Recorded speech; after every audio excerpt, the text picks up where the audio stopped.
আসসালামু আলাইকুম। ওয়ালাইকুম আসসালাম। কি ব্যাপার, কি চাই? আসলে আমি একখান কামের লেগে আইছিলাম। আপনাকে বাড়িতে নাকি কামের লোক লাগবো? কাজের লোক লাগবে? কে বলেছে? আরে, এই যে আপনাকে বাড়ির লোক একটা দোকান আছে না, হ্যাঁ। ওই দোকানদার ভাই কইলো যে আপনার ঘরে নাকি কামের লোক লাগবো। জানেন ভাইজান, আমার না একটা কামের অনেক দরকার। আমি আজকে 3 দিন ধরে কিছু খাইতে পারি না। এই লেগা আমি ওই লোকটার কথা হই না আপনার বাড়িতে চলে এসেছি। আমার একটা কাম দেন না? ও আচ্ছা, হ্যাঁ। আমি তো ওই দোকানদারকে বলেছিলাম কাজের লোকের কথা। যাই হোক, আপনি সব কাজ পারেন তো? হ্যাঁ হ্যাঁ, সব কাম পারি। রান্না বান্না, কাপড় কাচা? সব কিছু পারি। আপনি খালি কইবেন যে আপনার কি কাম করতে হইব। দরকার হলে আপনার হাত পা পর্যন্ত আমি টিপা দিব। আপনি যা যা কইবেন সব। আমি এমন কোনো কাম নাই যে না পারি। আচ্ছা ঠিক আছে, তুমি আসো।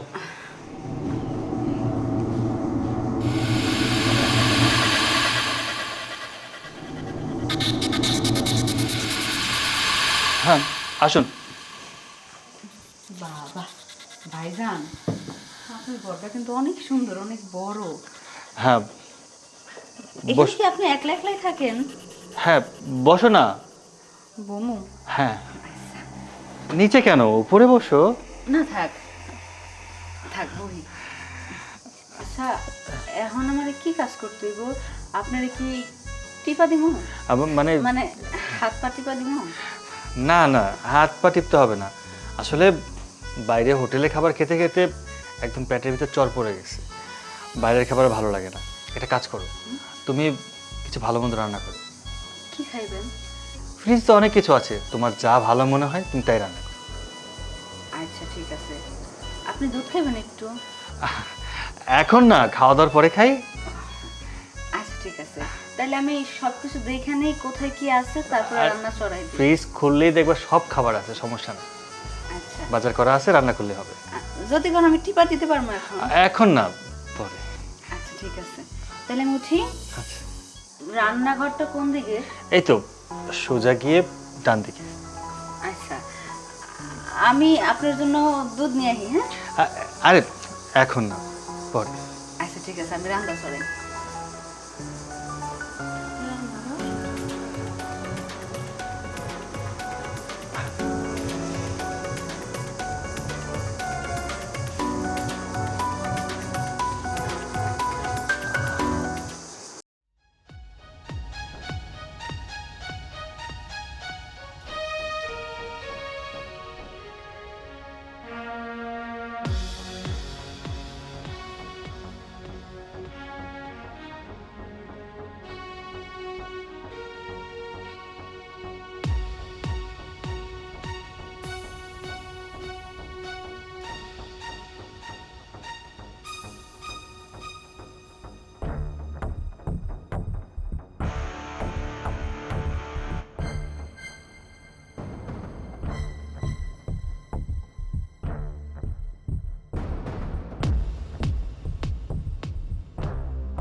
ওহ, কাজ করতে করতে হাঁপাই গেছি, আর ভালো লাগে না কাজ করতে।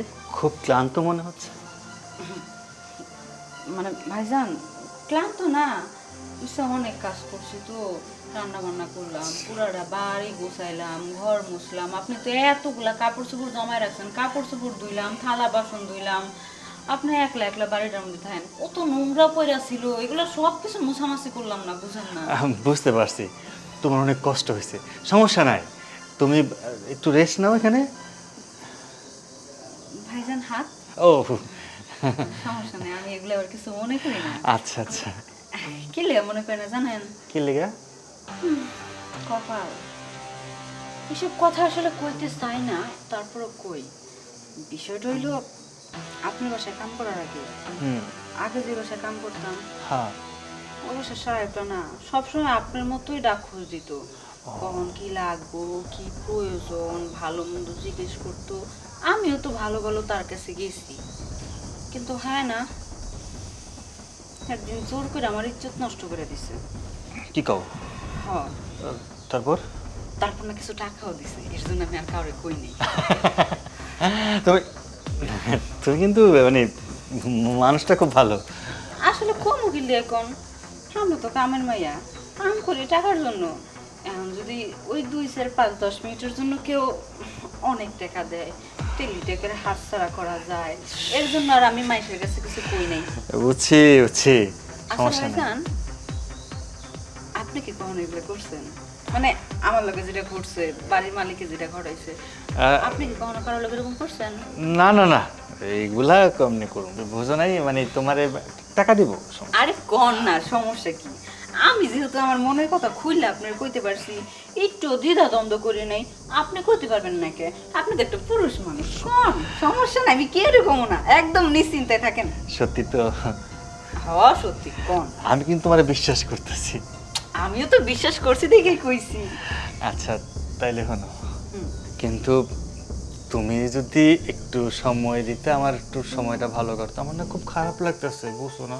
ও, বুঝছি, আপনি এত চিন্তা করেন কে? কিন্তু সমস্যা একটা হয়েছে কি জানেন? কি? সমস্যাটা হইলো, মানে অন্য কিছু মনে করেন না, সারাদিন কাম কাজ করছি না, শরীরে অনেক ময়লা লেগে রয়েছে। আমি বাসে যাই, বাসে যে একটু ফ্রেশ ট্রেশ হইয়া তারপর আপনাকে সামনে, তখন আপনি মন ভইরা সময় নিন, আমি অন্তলে বাসায় যাই গা। আচ্ছা যাই। ঠিক আছে।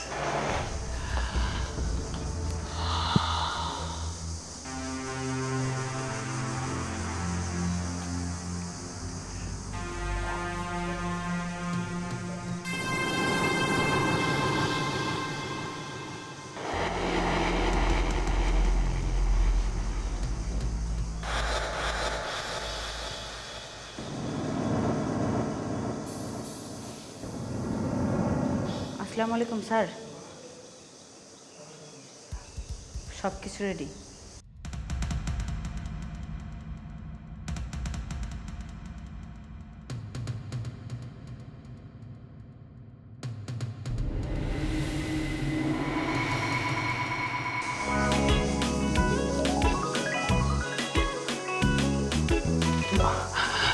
কি করতেছেন এরকম মশরামশরি করতেছেন কেন বালিশের সাথে? কি আর কম কও, তুমি তো বললা আসবা, পরে তো আর আসলা না। এই যে আইসি, কে কইছে আইনে? আপনি জানেন গতকালকে রাতটা আমার কত কষ্টের গেছে?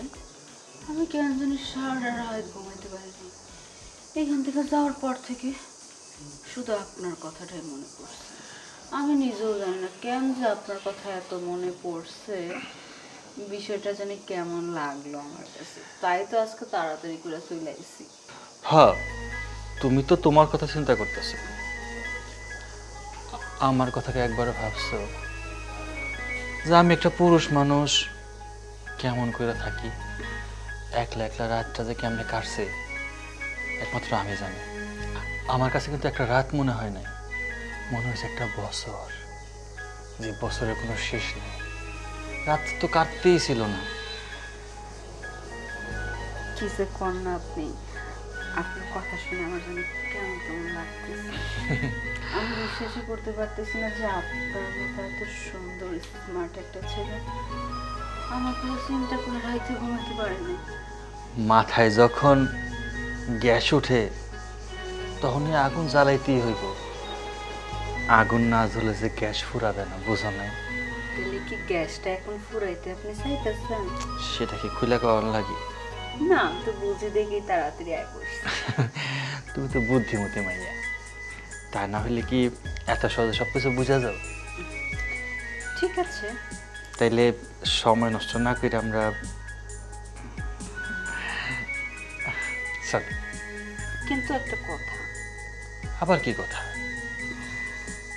আপনার কিছুই মনে থাকে না, কেমন জানি আপনি মনগুলা। আচ্ছা কও না কি কথা তোমার, কি এমন কথা আমারে কইতে পারতেছো না? কও তুমি, তুমি যা করবে আমি তাই শুনবো। আপনি না কিছুই বুঝেন না, মন ভোলা, সব কিছু ভুলা যায়। আচ্ছা কি জানি, আমি সত্যি ভুলে গেছি, একটু খুলে কও না। আরে ওই যে ও বুঝতে পারছি বুঝতে পারছি, ওইটা নিয়ে তোমার ভাবতে হইব না, ওইটা আমি আইনেই রাখছি। আর কাজ শেষে না হয় একটা লরিক্স খায় ফেলে। আরে এইটা না তো, কালকে যে যাওয়ার আগে আপনি আমারে কি জানি কইতে যাও কইলেন না, ওই কথাটাই তো জানতে চাইতেছি। ও আচ্ছা আচ্ছা, বুঝছি। মায়া মাসের পেট তো এত সহজে সব কিছু হজম হয় না, মানে সব কিছু তোমার জানুনি লাগবো। জানা যেতে হইবই। আমি আপনারে বিশ্বাস কইরা আমার সব গোপন কথা আপনারে কইয়া দিছি। এখন যদি আপনি আমার আপনার কিছু কথা না কন, তাহলে দুইজনের মনের মিল কেমনে হইব? সব কিছু আদান প্রদান হওয়ার তো একটা ব্যাপার আছে, মিশতে হইব না ভালো কইরা। আচ্ছা ঠিক আছে, শোনো, আমি কিন্তু আমাকে বাড়িতেই ছিলাম, একটা মেয়ের পছন্দ করতাম। আমার খুব ইচ্ছা ছিল ওর সাথে ভালো সময় কাটাবো, কিন্তু কোনোভাবে রাজি হইতেছিল না। একদিন শেফা, শেফা, তুমি হঠাৎ আমাদের বাড়িতে? হ্যাঁ, তোমাকে না দেখে থাকতে পারতেছিলাম না, খুব ইচ্ছে করতেছিল তোমার সাথে দেখা করার জন্য, তাই চলে আসছি। তুমি আমাকে ফোন দিলেই তো আমি তোমার সাথে গিয়ে দেখা করতাম। দেখো, তোমাকে তো কতবার করে বললাম চলো আমার ফ্ল্যাটে চলো, তুমি তো রাজি হচ্ছ না। অত রিকোয়েস্ট করলাম, তারপরও তুমি যেতে যাচ্ছ না, তাই ভাবলাম আমি নিজে চলে আসি তোমার সাথে দেখা করার জন্য। আর সূর্য, আমরা তো সবসময় বাইরেই দেখা করি, তোমার ফ্ল্যাটে যাওয়ার কি আছে? আর তাছাড়াও তুমি যেহেতু পুরুষ মানুষ, বিয়ের পরে তো আমি তোমার সঙ্গেই থাকবো, তাই না? ঠিক আছে, আমরা তো বিয়ে করবই, তাই বলে কি এখন একটু আমরা মজা করতে পারি না? আচ্ছা, তুমি একা, বাসায় কেউ নেই? না, বাবা একটু বাইরে গেছে। যাক, ভালোই হয়েছে, খালি বাসায় আমি ঠিক সময়ে আসছি তাহলে। খালি বাসা ঠিক সময় আসছো মানে? তুমি এখন চলে যাও, আমি তোমার সাথে পরে দেখা করবো। আর কি বলছো না বলছো, বাসায় কেউ নাই, আমি আর তুমি আছি, চলো একটা গুড টাইম স্পেন্ড করি। আমি এখন কোনো টাইম স্পেন্ড করতে পারবো না, এটা আমার বাসা সূর্য, এখানে কোনো কিছু করা পসিবল না। তাছাড়া সিসি ক্যামেরা আছে। আর কোনো ব্যাপার না, আমরা তো ভিতরে চলে যাব। আর বিয়ের আগে কেন আমাদের উল্টাপাল্টা সব রিলেশনে জড়াইতে হবে? সূর্য দেখো, এখন কোনো কিছু সম্ভব না, যা করার আমরা বিয়ের পরে। সূর্য দেখো, এখন আমাকে ডিস্টার্ব করো না, তুমি বাসায় চলে যাও। এটা কেমন কথা? আচ্ছা, আমরা বাইরে কথা না বলে চলো ভিতরে চলো। সূর্য ভিতরে যাবো না। চলো তো। সূর্য, তুমি পাগল হয়ে গেছো? সূর্য, আসো তো। সূর্য কি করতেছো তুমি? আরে এমন করতেছো কেন? বিয়ের আগে তো মানুষ অনেক কিছুই করে, আমরা একটু সময় পার করলাম, তাতে কি হয়েছে? সূর্য, এটা আমার বাসা, এখানে তুমি এরকম কোনো কিছু করতে পারো না। তাছাড়াও বিয়ের আগে কোনো কিছু করাই সম্ভব না, তুমি বাসায় চলে যাও। তুমি আমাকে ভালোবাসো, আমিও তোমাকে ভালোবাসি, আর দুজনের ভালোবাসার মধ্যে একটু কাছে আসলে সমস্যা কোথায়? সূর্য, ভালোবাসো তাই বলে এই না যে যা ইচ্ছা তাই করবা। তুমি এখন এখান থেকে যাও, আমার বাবা চলে আসবে। আচ্ছা ঠিক আছে, যাবো তো। সূর্য ছাড়ো বলতেছি। শোনো না। তুমি বাসায় যাও বলতেছি। সূর্য, আমাকে ডিস্টার্ব করো না। আচ্ছা যাবো তো। সূর্য ছাড়তে বলছি আমি তোমাকে। আরে ছাড়ো, ছাড়ো। কথা বললে তোমার গায়ে লাগে না? তোমার সাথে আমার সম্পর্ক ভালো কথা, তো তাই বলে এই না যে নষ্টামি করবা। যা, বাসায় যাও। তুই আমার গালে থাপ্পড় মারলি না? তোরে আমি তোরে আমি মানে? তোরে আমি এই, কি করে?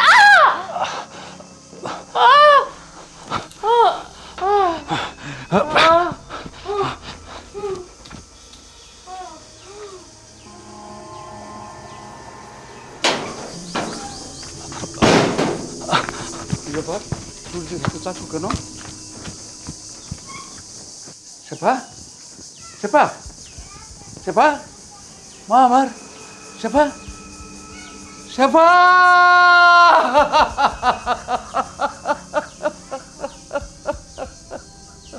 এ কি হইলো মা? কে তোরে এরকম করলো? হ্যাঁ সূর্য, ঠিক সূর্য, এটা সূর্যের কাম। কে কোথায় আছো? আমার মেয়েকে খুন করছে, খুন!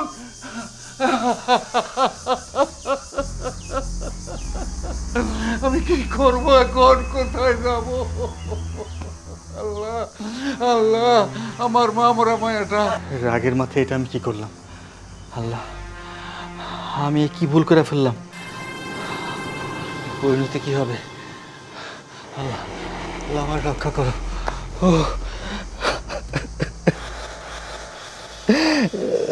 কি রে বাবা সূর্য, তুই কাঁদিস কেন? কি হয়েছে তোর? বাবা, আমি রাগের মাথায় অনেক বড় একটা ভুল করে ফেলাইছি। কি করছস? আমার গার্লফ্রেন্ড আমার গার্লফ্রেন্ড শেফারে আমি চাকু মেরে দিছি। কি আই হাই বাবা, তাহলে এই কাম তুই করছস? আমি তো বাইরে শুনতেছি বলা বলা করছে কোন একটা মেয়ের জানি মাইরা মারছে, তাহলে ওই মেয়ের তুই মারছস? আব্বা আমি কাজটা করছি, এখন কেমন আমার বাঁচাইবা? তুমি আমার বাঁচাও, আমার আর কোনো উপায় নাই। না না না না, তোরা আমি বাবা যে কোনোভাবে আমি বাঁচাম। তুই এই মুহূর্তে বাড়ি থাকতে পারবি না, তুই এখন বাড়ি থেকে চলে যা, নাহলে তোরে পুলিশ ধরে পারবো। পুলিশ তোর ধরে তাড়াতাড়ি বাবা তুই আনতে যা। কই যাবো? তুই রাজশাহী জায়গা, আমার এক বন্ধু আছে, ওর সাথে আমি ঠিকানা দিতেছি, ওর সাথে দেখা করগা, দেখা করলে ওই তোরে যাই কিছু করবে। বাবা তুই আর এনে থাকতে তাড়াতাড়ি বাইরে যা না, পুলিশ তোর ধরে নিবে, আমি ধরে নিলে আর তুই কিছু করতাম না। যা, আচ্ছা আব্বা তুমি সাবধানে থাকো। আমি সাবধান, তুই তাড়াতাড়ি যা। এবার বুঝতে পারছো আসল কাহিনী হচ্ছে এটা। এই কাহিনীর পরে আমার আব্বা আমারে এখানে লুকায় রাখছে, আমি বাড়িতে যাই না, এখানে একলা একলা থাকি। আজকে তোমারে পায়া কিন্তু সত্যি আমার মনটা পুরা গেছে। এতক্ষণে আসল তথ্যটা বের হলো। মানে মানে এটা খুব সহজ। আমি কি আমাকে চিনিস? হ্যাঁ, তুমি আমার বাসার নতুন কাজের বুয়া। না, আমি কোনো কাজের বুয়া না। আমি ছদ্মবেশ নিয়ে তোর এখানে তোর বাড়িতে আসছি তোর মুখ থেকে সব তথ্য বের করার জন্য। আর আমি প্রথম যেদিন এখানে এসেছি সেই দিনই এখানে একটা সিসি ক্যামেরা লাগিয়ে রেখেছি, যেটা তুই একদমই দেখতে পাস। এতক্ষণ তুই আমার সাথে যত কথা বলেছিস না, সবকিছু ওখানে ভিডিও করা হয়ে গিয়েছে। এখন তুই এখান থেকে কোনোভাবে নিস্তার পাবি না। তোকে ধরার জন্য বাইরে পুলিশ দাঁড়িয়ে। তুমি কে? আমি হচ্ছি সেড ইন্সপেক্টর ইভামন। কোথায় যাচ্ছিস? দেখো তুমি যা চাও তাই পাবা, আমাকে ছেড়ে দাও। চুপ! তুই আমাকে ঘুষের লোক দেখাচ্ছিস তাই না? ফোর্স! কি ভাবছিলি? শোন, চোরের হইতেছে 10 দিন আর গৃহস্থের হইতেছে 1 দিন। আমাদের এই টিম অনেক দিন কষ্ট করে তোরে ধরছে। আমি বাজারে দোকানদার, ওরে বানাইছিলাম এলাকার যুবক, আর ম্যাডামরে তো তোর কাছে পাঠাইছিলাম। তোর সাথে এখানে কোনো কথা বলবো না, তোর সাথে সকল কথা হবে থানায় গিয়া। চল আয়।